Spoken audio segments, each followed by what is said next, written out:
will not say how many children are missing. What we've been told is that officially there are about 100 people who have died in the fires, but there are 1,000 people missing.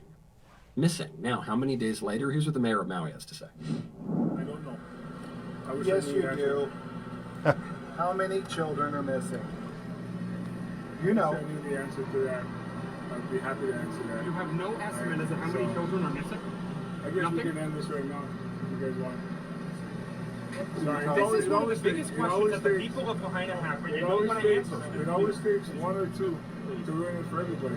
Every time an illegal alien child at the border caught a cold during the Trump administration, it was national headline news, AOC pretending to cry outside the gates. But 1,000 people, potentially Maui, many of them, if not most of them, children, and nothing, a media blackout. The mayor of Maui.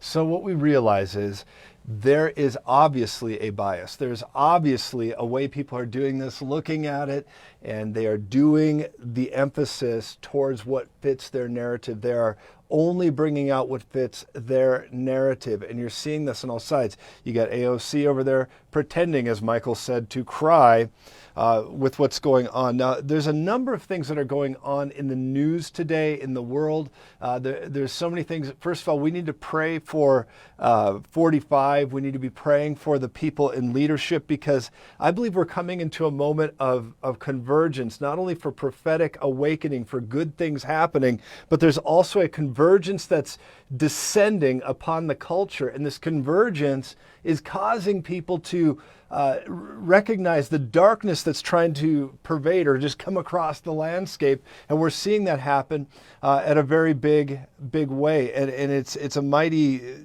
response that God's giving us. I actually feel a momentum to stand against this. Now, many times in this broadcast, we talk about when there's big news, keep your eye on the small news. And it's really important that we do that. And I want to show you another thing just in a moment. But before I do, let me make another comment on these Maui kids. First of all, I think that everybody who feels the impact of this, whether you're a viewer right now live and in real time, or whether you're somebody that's hearing this for the first time, there's a lot of kids missing over there. And consequently, this is not, I don't know if you know this, but this is not the first time there's been a major fire over in Maui. In 2018, there was a fire and a very similar narrative happened, and the people cried out and said, hey, we need to get some better things and safety protocols in place, alarms, knowing what's going on, all that. When this fire went down, there's many people just trying to put it to the side, saying, oh, listen to Oprah, listen to The Rock, listen to all these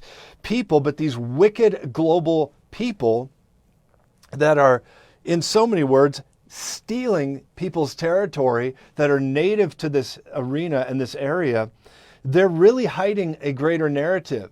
There is an outcry that should be happening, and let me just say this as clearly as I can. We should be contacting our representatives. We should be contacting the people in charge, so to speak, of these areas. And if you feel compelled to do that, I encourage you, contact. Say, we demand some form of Freedom of Information Act, that we want to know where these kids are. When the mayor can't tell you where they are, something is wrong with this picture. When you got that many children missing, and they're saying there's only 100 or so that are, a few hundred that have had the loss of life, yet we look at it, and some reports are saying it's astronomical numbers, well beyond that. And this is on our soil, as they're taking taxpayer dollars to support a wicked battle going on over in another nation, which ultimately, hear me now, they are trying to get the U.S. into. The U.S. is already helping out with what's going on there, but they're trying to get, I believe, our boots on the ground and get us to get into a conflict directly with the hammer and sickle. I believe that is part of the narrative that's going on. Now, I have this word for years, by the way, about North Korea. I've had this prophetic word where I saw evangelism, unprecedented evangelism, going in to North Korea and winning them over and beginning to, for lack of a better word, actually have real evangelism in that nation. And the Lord spoke to me, this is many years ago, and I think you can still find the clip somewhere, where I saw like the Berlin Wall going down of our generation to an impossible hermit nation, and there would be evangelism that took place. And this is something that I still believe is God's will and desire, and yet it looks impossible with the narrative we're seeing right now, as you see North Korea teaming up with the Red Dragon, Hammer and Sickle, all these things, and they want to begin to start their own league against our culture. Now, in the small news, let me say this to you. One of the things that I just recognized was this.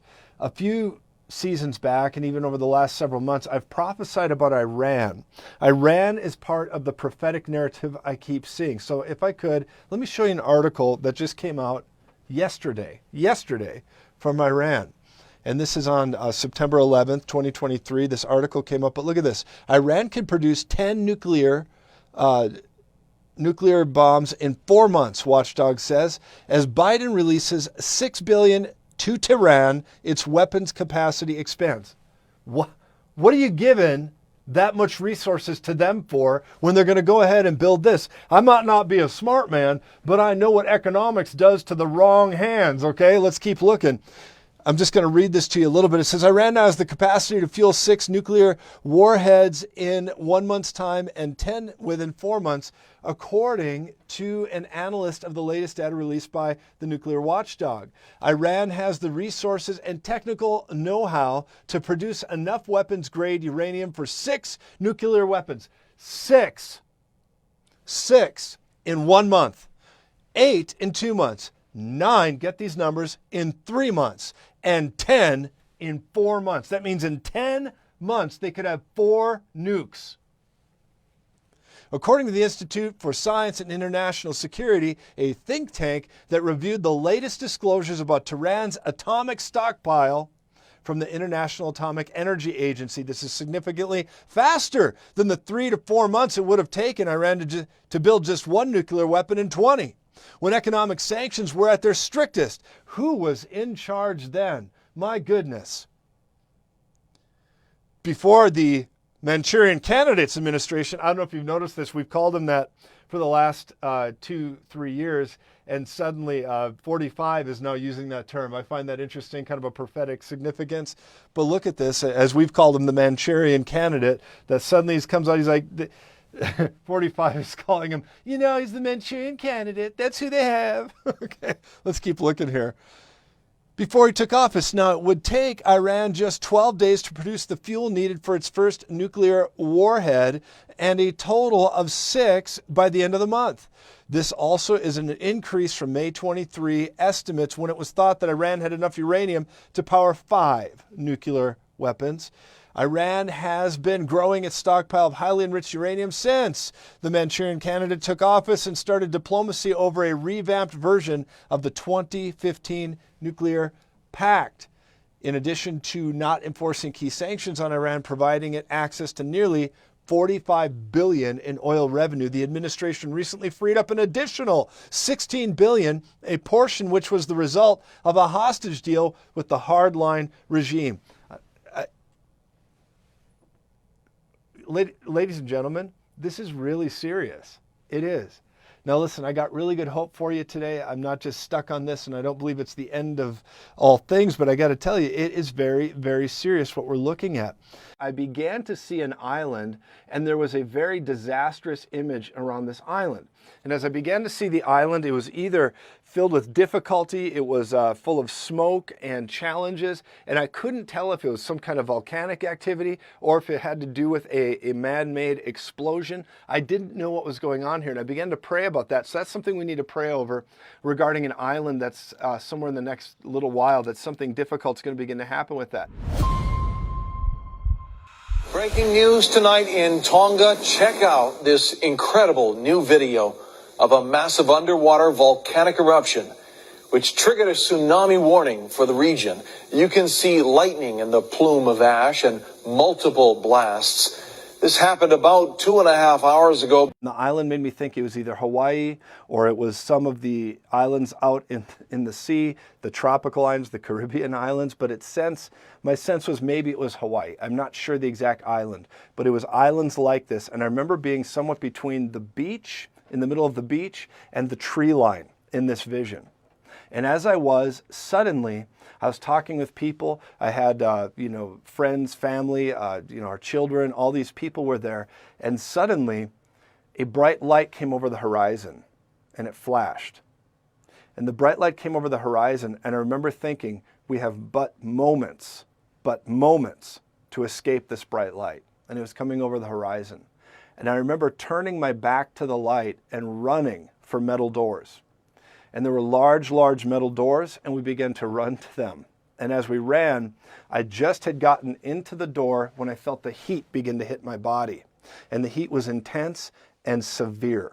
And I made it in and shut the door as the heat began to hurt my skin, and I made it into the door. And the Spirit of the Lord began to minister to me and say, we need to pray because there is more coming than we understand. There is more coming than we understand. And good evening from here in Maui, where we have just learned that this is now the deadliest wildfire in modern U.S. history. And just behind us, this is the remnants of a house burned in another blaze, as the entire island is battling ideal conditions right now for wildfires. What we know about this tragedy is already unbearable. Nearly 100 dead, more than 2,000 homes and buildings destroyed. But we are still so far from understanding the full toll, and we'll explain why tonight. This is the overhead view of the sweeping devastation in Lahaina. MG, wrong turn! Wrong turn! Oh. Tonight, this is what it looked and felt like escaping the Lahaina wildfire. Oh no, guys! No, we have to leave! This new video showing the sheer panic as a family stuck in a line of cars had minutes to escape before the flames engulfed the road out. This is a disaster. This is a global takeover, this dominion spirit. It's straight out of the Antichrist playbook. And if you would, head right over here and watch this with me. Check this out. Almost as if they all attended the same school of thought and studied under the same professor.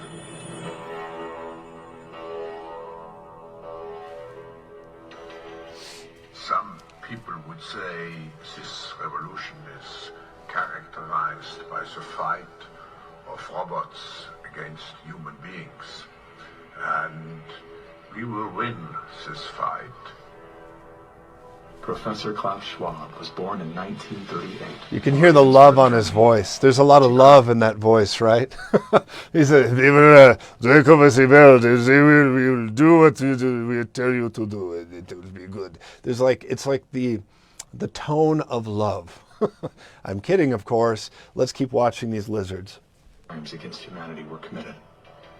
His father, Eugene Wilhelm Schwab, was the managing director of Escher Weiss Ravensburg, a company that used slave labor to manufacture weapons of war for the Third Reich.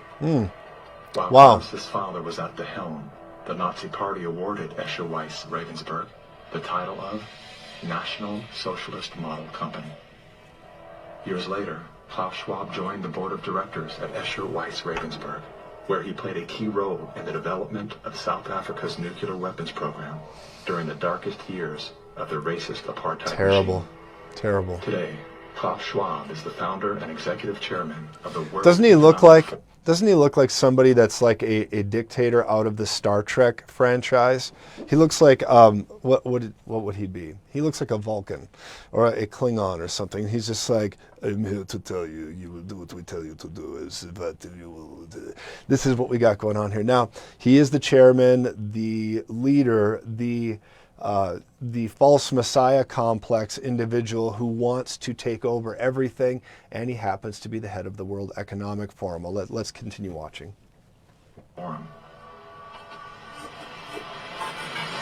If you'd like to meet the people who are supposed to repair the state of the world, or give a piece of your mind to the bankers who helped get us into this mess, we can tell you where to find a lot of them. The World Economic Forum. Founded in 1971, the World Economic Forum is an international private organization which receives billions of tax-free dollars from its members and their global enterprises. Every year, the WEF brings together Emperor its members Palpatine. with world leaders, big pharma executives, tech titans, Hollywood celebrities, media personalities, and internet influencers to meet in the secluded mountains How dare you? of Davos, Switzerland. It is a tiny town folded into the Swiss Alps, a village where you could bump into Bill Clinton, Bill Gates, the head of Google, and the Queen of Jordan, all in one place. A lot of reporters cover the forum, but few get inside. It turns out there are two Davoses, one you see and one you don't. After hours, there are hundreds of private parties where deals are done. People who Perverts, can't be seen together in sickos. public can meet here. Your Royal Highnesses, Excellencies, distinguished heads of state and I'll get government, you, Austin the Powers. future is built by us, by a powerful community as you here in this room. Klaus Schwab, the founder of the WEF, is particularly upfront and even proud of its ability to shape and influence world politics. I created the community of global shapers as a means, as a force to shape our common future. And of course, their Global Young Leaders program is a grooming ground. How for them when they wicked. ultimately infiltrate Grooming power. ground for the global young leaders, where they're taking in young people and mechanizing their thought process through this wicked ideology. Let's keep going. We penetrate the cabinets. They will likely tend to govern a certain way. Nobody will be safe if not everybody is right. The names and the countries he mentioned ended up being some of the most dystopian and authoritative during this pandemic. How about that? Names like Miss Merkel, Vladimir, and so on. Other names? Jacinda Ardern, Sebastian Kurz, Mauricio Macri, Mark Zuckerberg, Jack Ma, Gavin Newsom, Stefan Bancel, Chelsea Clinton, Leonardo DiCaprio, Sanjay Gupta, Dr. Leanna Wen, Alexander and Jonathan Soros, George Soros' sons, Ooh, and several Palpatine. of the Rothschilds. And of course, Now, Oh. who could represent Castro's kid, right? such a world better? Show me Castro's kid. Let's see Castro's kid. In 2014, Klaus Schwab called for the Great Reset, We need a great reset. which he positioned as the We solution. need a great he called for a great reset. We need a great reset. Ah, evil lizard goblins. Let's keep going. Most urgent issues. The dark reality of Schwab's agenda is detailed in his best-selling book, The Great Reset. The Great Reset. His end-game mission is to replace independent governance with a top-down control, one world government, and a central bank-controlled digital currency. Hey, you'll be happy. You'll be happy. What they mean is you'll be enslaved. That's why they're talking about a great reset. That's why they're talking about introducing this quasi agenda. They know we've run the course where we cannot continue down the path of the ever-increasing indebtedness because we have a generation that quite literally cannot afford to buy a house. Millions of Americans are priced out of buying a home. And so it's easy to tell that generation, we're going to forgive your college debt, Student debt relief. and set your expectations low. Yeah. We're going to rent forever. We're going to celebrate the tiny house movement. Yep. We're going to do all of these things which sound cool because they're shaping our narrative so that we become capable of expecting less. That's exactly what this is about. They want to make you capable. Listen to me. Not just you and I, but our kids. Capable. Lowering the bar till you accept less. But you got to realize this is right out of the Antichrist playbook. That's what you're beginning to see. Let's take a look at a few more of these things and the ideology that they have. I want to show you a commentary by a gentleman that was VP at one of the main Mark of the Beast precursor practice serum factories that put out the the great deal. His name is Mike Yeadon, and he's going to talk about digital IDs and whatnot, and he's really standing up, and we need to pray for this man's protection. But let's take a look at this clip here. This is a attack on humanity. Massive. It starts above the level of nations. Yes. That's why down stuff was the Yep. thing that leapt at me. It's not in any country's plan. Yeah. And yet they all did it at the same time. It's there. That's where it's coming from, above us, above the nation. What they're going to do next, I promise you, I just know it, they're going to impose a digital ID on everybody. An ID. It's part of the central bank digital scenario. Let's keep going. It. You do not need it. They need you to have it. Yep. Decline it. Klaus needs you to have it. Decline it.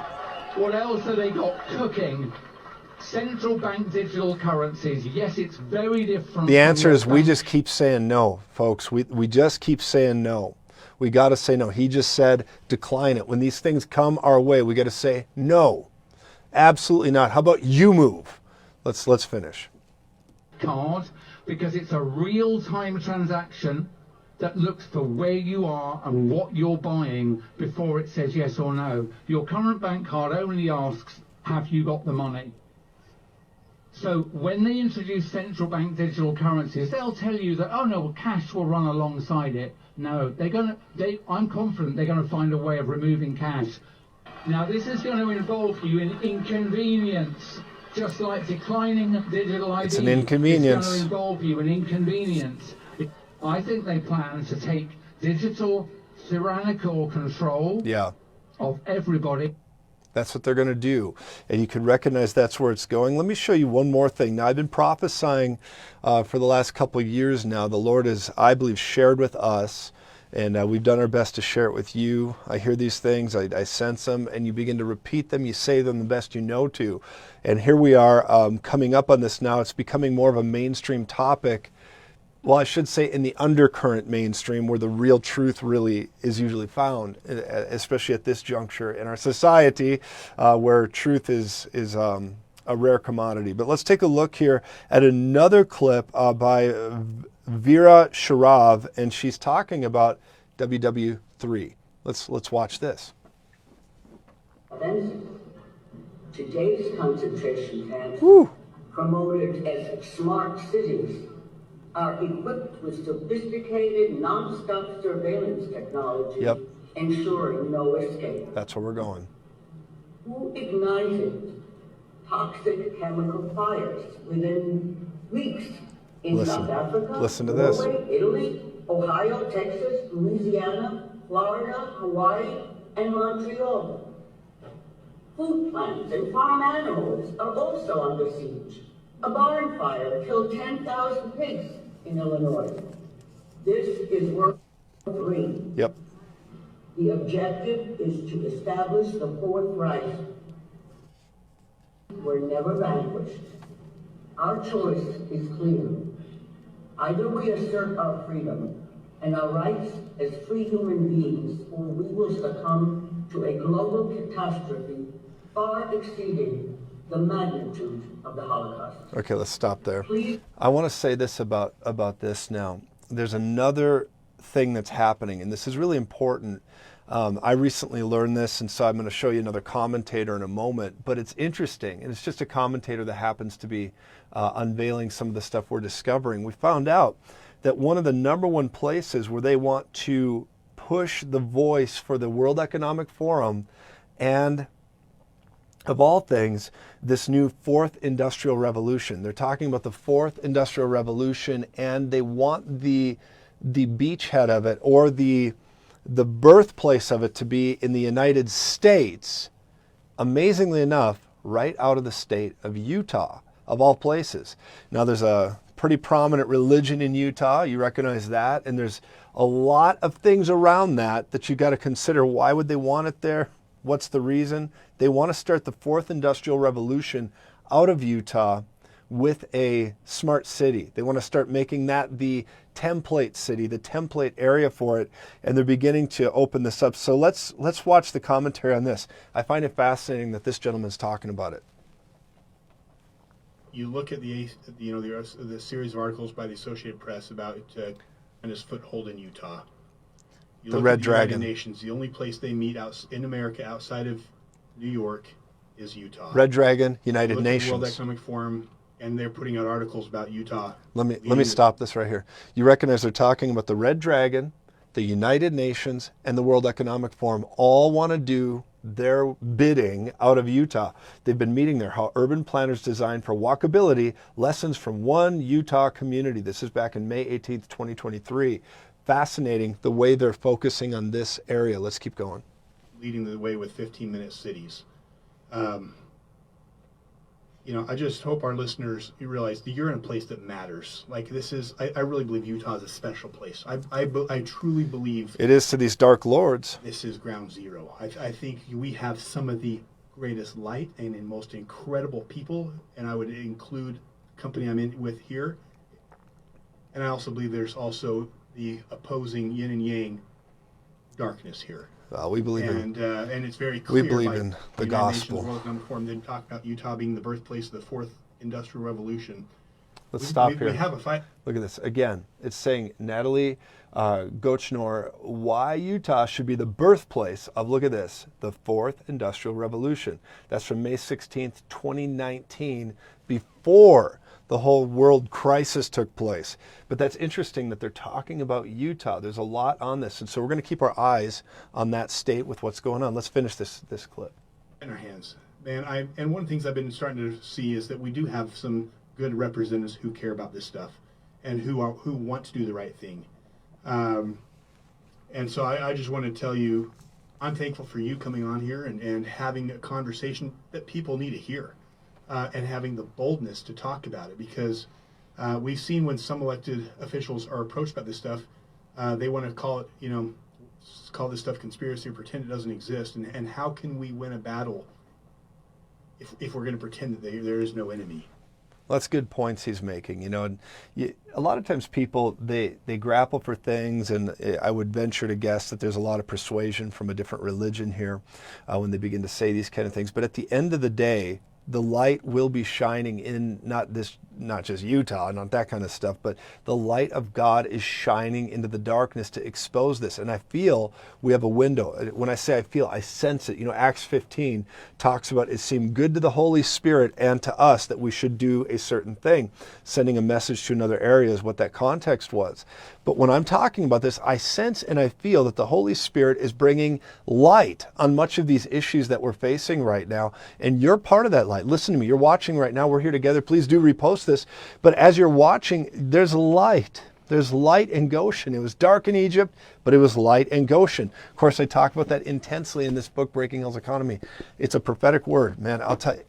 I'm trying to get people as much hope as I can, and people need to stand up against this nefarious plan. If you don't know what to do, pray. If you don't know what else to do, just stand in faith. God needs his people, the free moral agents, which is you, using your faith, your prayers, all of it. And that's why I write these books, all of it at josephz.com, is so you can stand against this stuff.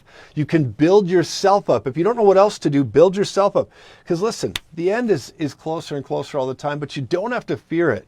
I find bold voices. There's one woman that stood up very powerfully against some of these things that have happened. And when she did, she stood up in front of all kinds of people and really brought a great strength just to, what's the right word, to push back against their agenda, even saying stand up against them.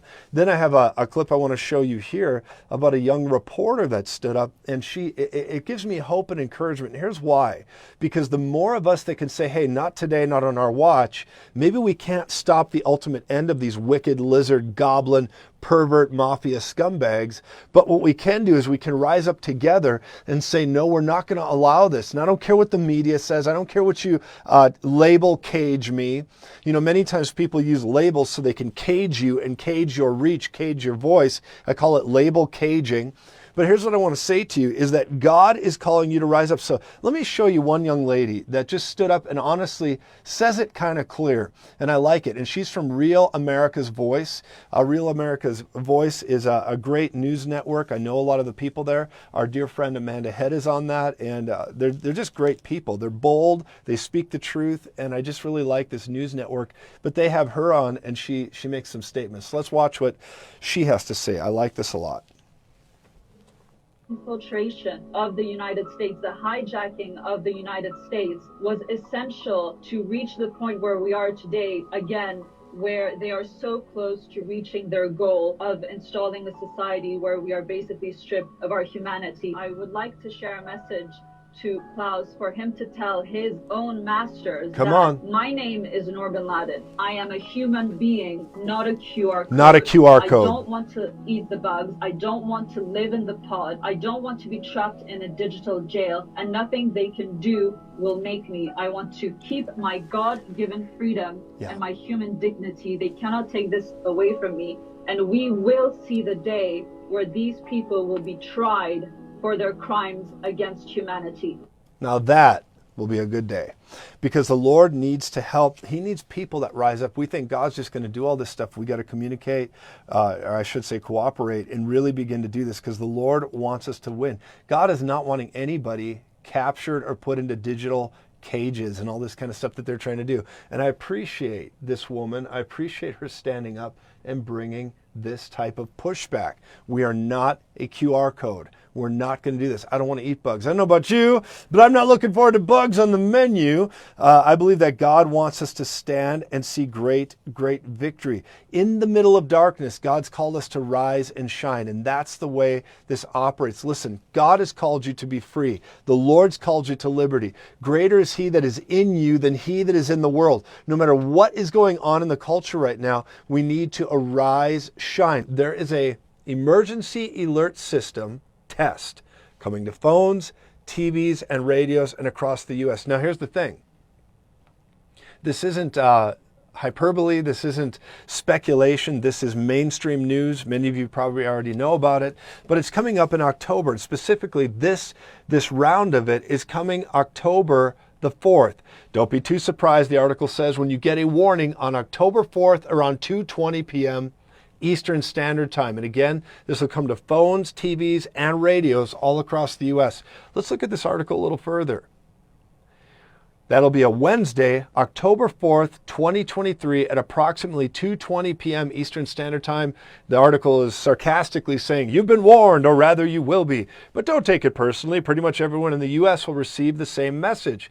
That's the date. Here it is. The Federal Emergency Management Agency, the Federal Communications Commission are scheduled to test their National Wireless Emergency Alert System, which will issue to every television, cell phone, and radio. The run-through will actually consist of two parts: the Emergency Alert System, EAS, and the Wireless Emergency Alerts, WEA. The former will transmit to radios and TVs, while the latter will issue to all consumer cell phones, according to FEMA's announcement earlier this month. Individuals with phones in range of a cell tower will receive a message to the effect of, this is a test of the National Wireless Emergency Alert System. No action is needed.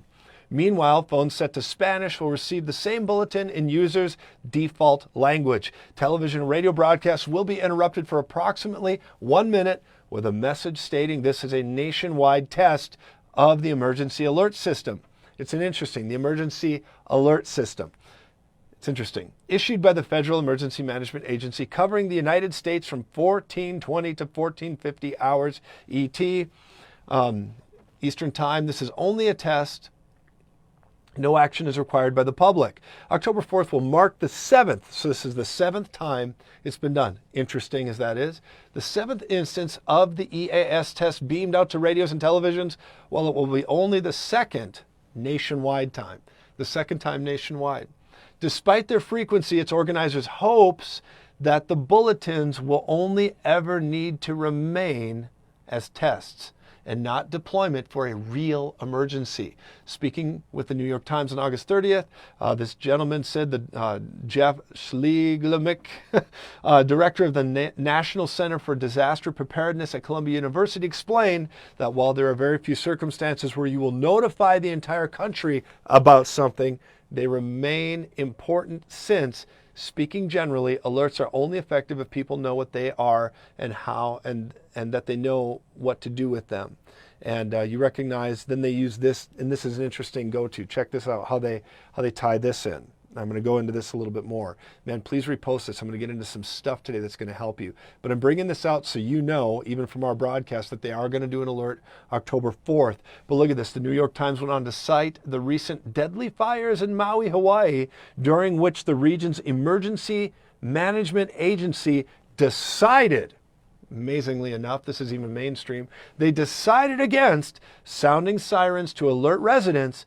In January 2018, however, I remember this, you guys remember this? Hawaii did receive an emergency alert regarding a supposed incoming ballistic missile attack, only to get a follow-up 38 minutes later, chalking the message up to an incident. It's interesting. I had a prophetic vision about Hawaii several years ago, a dream actually. I woke up and I saw a flash of light coming against Hawaii, or an island like it. It was an island. And I was there and it felt like it was a blast or something nuclear, and the nuclear thing that was taking place was really interesting in that dream and vision. But the point is this, is that they are preparing us and they're getting us ready for more. Now, this could be a big deal. And again, the date they're doing this is going to be October the 4th, I believe, right? The 4th. And October the 4th, and it's going to be a nationwide alert through cell phones, televisions, radios, whatnot. Here's my point in bringing this out. There will be more and more of this, but ultimately they're either going to do something on that day, or they're testing and getting ready for another day that there's either blackouts, power grid failures, some kind of deal where they induce something, I believe, so then they can come on the scene and say, here's what you're going to do, like good cattle and good lemmings.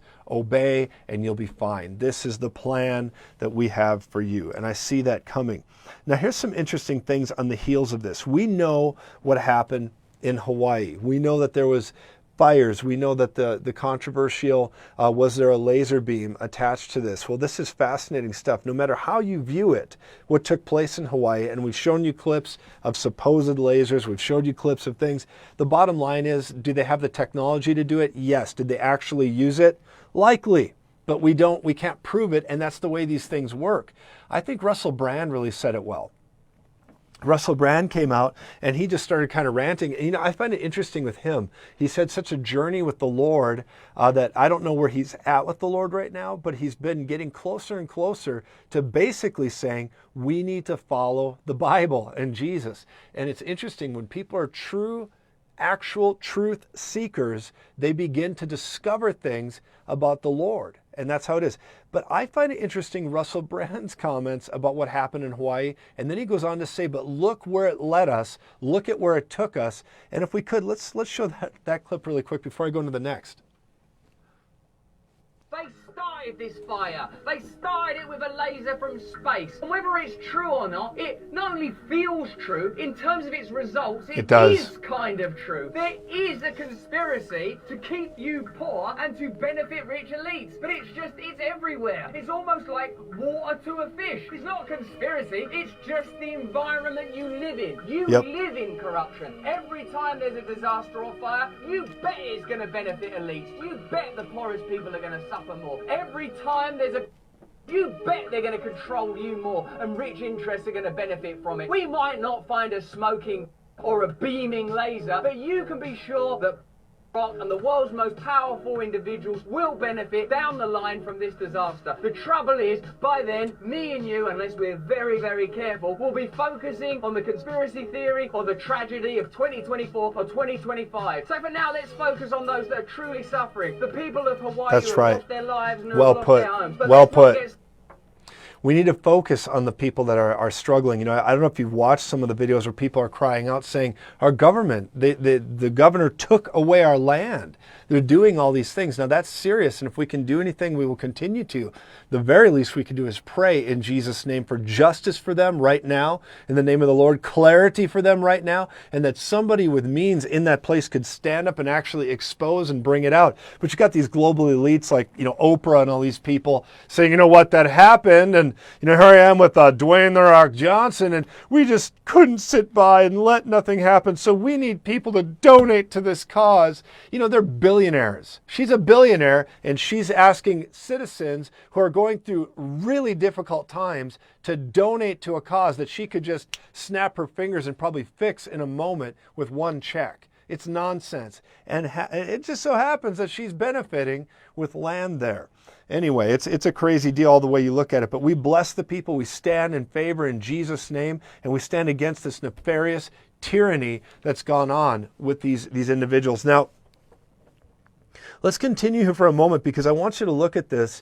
It's interesting you see what happened here in Maui. And we've been talking about this for several days. But in addition to what's happened in Maui, now we're seeing that there's been a trend going on. You've seen fires in different places.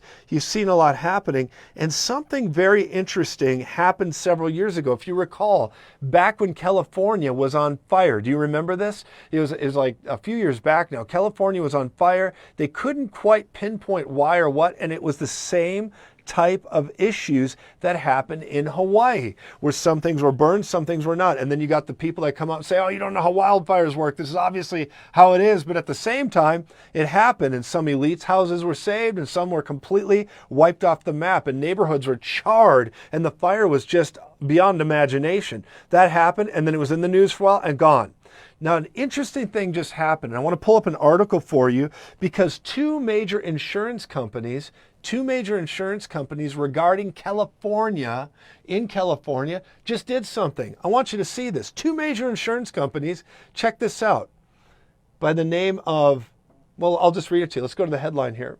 It says, California insurance market rattled, look at this, rattled by withdrawal of major companies. Two of them. Let me read the article to you. Two insurance giants have pulled back from California's home insurance marketplace, saying that increased wildfire risk and soaring construction costs have prompted them to stop writing new policies in the nation's most populous state. Here's the companies. State Farm announced last week it would stop accepting applications for all business and personal lines of property and casualty insurance, citing inflation, a challenging reinsurance market, and rapidly growing catastrophe exposure. The decision did not impact personal auto insurance, however. Interesting. We take seriously our responsibility to manage risk, State Farm said. It is necessary to take these actions now to improve the company's financial strength. Allstate, another insurance powerhouse, announced in November it would pause new homeowners, condo, and commercial insurance policies in California to protect current customers. So, interestingly enough, they're saying in November it ceases. Here's the interesting thing. What do they know about California? Other than just, yeah, it's been kind of bad. You know, they got a crazy, commie government. But, other than that, what do we got going on out there? Here's what I want to say about this. First of all, I honor Pastor Cheon in California. I honor him because he stood up against the nefarious dictatorship out there and stood up so churches could remain open under tyranny.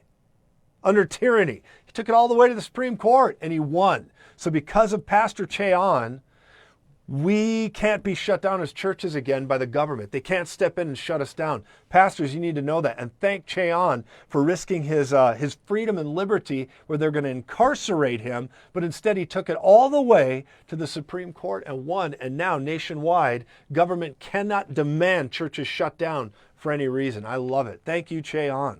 Now, saying that to say, what do these insurance companies know beyond what they're saying? What do they know? What do they know? Well, I guess one thing we could say is Allstate is pulling their coverage in November, which maybe California will be safe up to November or till the end of November. Thank you, Allstate. You're in quasi good hands. Anyway, it's interesting. So I thought that was a fascinating thing when you're looking at all this. For I am with you. Here's the now word. I am with you, and no one will attack you to hurt you. The Lord spoke this to me yesterday. And he's speaking it to you right now. You and those you love. If you're in the will of God, the Lord spoke this to me. And this is very interesting. It's a multi-layered word in this. And I'm going to say this the best I can. And I got to get to what I was going to talk to you about. For I am with you, and no one will attack you to hurt you. Nobody can touch you. Listen now, for I have many people in this city. Now, Paul was preaching in Corinth, and Corinth was a wild, rowdy town. They were a bunch of heathens that got born again, and they still had the persuasion for all kinds of wild and crazy living.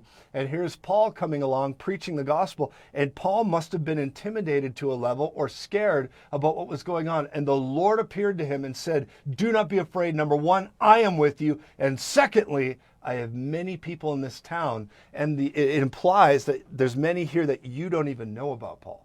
Many you don't know about. And this is a word to influencers and broadcasters right now. This is a word to the mama bears out there that are standing up. This is a word to many people that are afraid of the culture. They're being intimidated by some thug demon spirit. They're being intimidated by people speaking lies about them. They're being intimidated by those who would have malintent for you. You're being intimidated by people that are making threats and all these things. It's a biblical precedent that when people are doing the will of God, that you get all kinds of, special fans that don't want you to do really what you're called to do. And it can come through the form of family. It can come from the form of friendship betrayal. It can come through the form of church hurt. It can come through the form of political fear. It can come through the form of global crisis fatigue. It comes through many different avenues. The news never tells you anything good except what they want to tell you for their own benefit. Now, when you're looking at this, I'm telling you right now by the word of God, for I am with you, God says to you, and no one will attack you to hurt you, for I have many people in this city. And I believe it's a now word. It's like Elijah when he was in the desert and he was crying out and he said, I alone am left. All the prophets have failed. It's just me out here. It's just me, oh God, it's just me. It's only me, myself, and I. And the Lord said, no, what are you doing here, Elijah? What are you doing here? And then the Lord said to him, I have 7,000 more just like you. And for years, for a long season, we called our partners the Red 7K because we believe that there's 7,000 more just like us that believe God and we're not alone. You're not alone. This is why we do Red Church. This is why we have our Sunday morning online church, is because we believe so much that you're not alone. It's the Red 7K. It's the remnant. It's the people that serve God and they love God. There's 7,000 more just like you. You are not by yourself. God is saying to you right now through this word, I have many people in this city. I have many people in this nation. I have many people all over watching online right now. We are together in this. And I'm telling you, through all of it, I'm going to be right here for you. I will be right here in the middle of it all. I don't care what they throw at us next, what comes out of the hopper of evil that they mix up in their cauldron of perversion and sickness, and they launch it on the culture. I'm telling you, no matter what comes next, I'm going to be right here for you. Because I'm not intimidated by this thug demon spirit. But listen, one more time. For I am with you. This is what God said to Paul in a very dark age. And I'm saying this to you. I am with you, and no one will attack you to hurt you, for I have many people in this city. That's a now word for you and your heart. You're not alone. We're here too. We're all in this together. Well, I'd like to give you an update on the building project, where we're at, how it's going. As many of you know, we've acquired a brand new building. We're calling it the World Broadcast Center, and we acquired it for 1/4 of its total value. It's an amazing gift from God, and we're so thankful to you and many of you who are watching, standing with us, whether you're a partner or a viewer. We encourage you. I would like to simply ask you if you would help us move the ball down the field. Right now, I'm meeting with our team, Josh Coley, many of the leaders are helping us remodel. We're getting experts in to really build the blueprint of where we want to go. This building will include 2 major studios, meeting space, executive offices for our team, plenty of parking for the style and size of studio meetings we want to do. And I got to tell you, it's just the tip of the iceberg. It is a gift from God that we got this. I'm blown away at what the Lord has done. It is a wonderful thing, and it's marvelous in our eyes. If you're interested in helping us get this building paid in full by the end of the year, we sure would appreciate that. We're believing God for your victory, your breakthrough, and every person that sows in this, that you will have great increase in your life. Well, I am so thankful you're here. You know, this ministry is expanding. We are growing, and it is to the glory of the Lord. And I want to say something to every partner here, whether you are a recent partner or been with us a very long time. From the bottom of our heart, thank you. Partners, because of you, we're taking territory, we're building new media all the time, we're advancing, we're putting out written materials and giving away content all over the world. And we're so grateful to you for it. You send us on journeys that cost nothing to the people who are bringing us in. And I want to say simply to you, thank you. Now, if you want to join our partner family and you're watching, I encourage you to do so today. You go to josephz.com, or you can text the keyword GIVE to 719-259-0029. If you join our partner family, you're going to hear from us. We will love on you. We will pray for you. We will stand with you over all your dreams and your visions. And I'm telling you what, Heather and I, we constantly are praying for our partners. So please consider, if you're on the fence, join the partner family and let's do this thing together, both in prayer and generosity. We believe that God is going to make all your purpose, destiny, and dreams come to pass. We're standing with you for it. So thank you for considering partnering with us today. Again, you go to josephz.com. We have a lot of territory to take, and we want to do it together. God bless you. Remember, on a bad day, you're the best there is, and you are called to be and shine the light in darkness. I'll see you again next time right here as we continue bringing a now word of the Lord. God bless you.